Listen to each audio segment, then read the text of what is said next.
Vous regardez ce schéma-là, il est marqué le transfert passif et ici le transfert adoptif.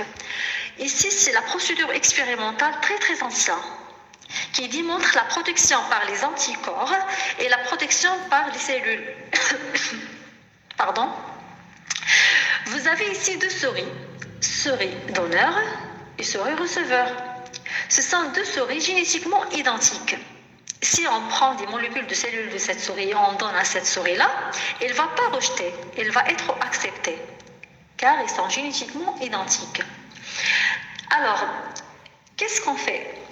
La première souris, on va lui donner l'anatoxine titanique. Donc, on va vacciner, ça veut dire on va immuniser. On va lui introduire la molécule détoxifiée. Cette souris-là, elle va faire la réponse immunitaire immorale. Elle va produire les anticorps. Anticorps égale immunoglobine. Qu'est-ce qu'on fait? On va prendre le sérum de cette souris qui a été immunisée, vaccinée. Ce sérum, on va injecter chez une souris receveuse, génétiquement identique. Cette souris receveuse, on va l'infecter par toxine titanique. Maintenant, on va lui donner la protéine toxine titanique. La protéine virulente qui est responsable de la virulence, qui est un facteur de virulence. Qu'est-ce qu'on remarque? Lorsqu'on donne le facteur de virulence, la souris receveuse, elle est protégée. Elle ne fait pas le tétanos. Elle est bien protégée. Une autre souris qui a reçu le sérum, on va l'infecter avec le virus de la variole. On voit, elle n'est pas protégée. Zéro. C'est-à-dire, la souris receveuse, elle a été protégée par le sérum qui contient des anticorps, qui viennent de la souris donneur. C'est une protection donc passive. Que veut dire passif?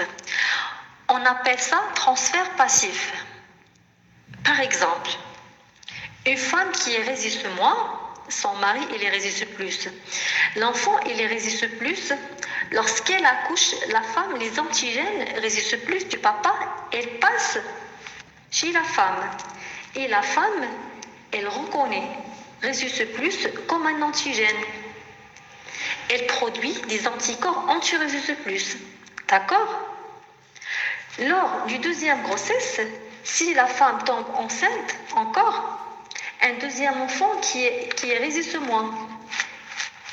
Qu'est-ce qui va se passer? Elle résiste moins. Le papa, elle résiste plus. La femme a des anticorps, anti-résiste plus. Son enfant qui résiste plus. Elle va attaquer son enfant car elle a les anticorps anti-résiste plus. C'est pour cela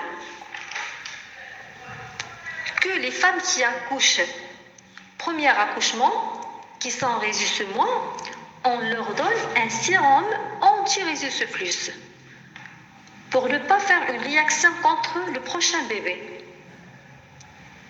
Ça, c'est juste un exemple d'application. Alors, on revient à l'expérience. On va retenir qu'ici, il y a une protection passive par les anticorps. On démontre que les anticorps protègent contre la toxine titanique.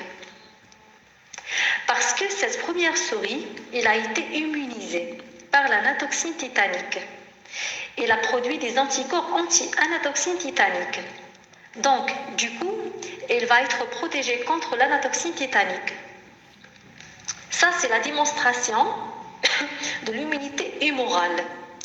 Alors, pour la deuxième démonstration, on a immunisé la souris donneur avec BCG. C'est quoi BCG? Vaccin de la tuberculose. On va transférer, dans la première cas, le sérum et pour la deuxième cas, on va transférer les lymphocytes T. On va l'injecter aux souris receveuses, le BK, le bacille de Koch. C'est le germe de la tuberculose. On regarde, dans le cas des souris qui ont reçu le sérum, il n'y a pas de protection. Ici, on a démontré que les anticorps, ils ne protègent pas. Même il y a des anticorps, ils ne protègent pas.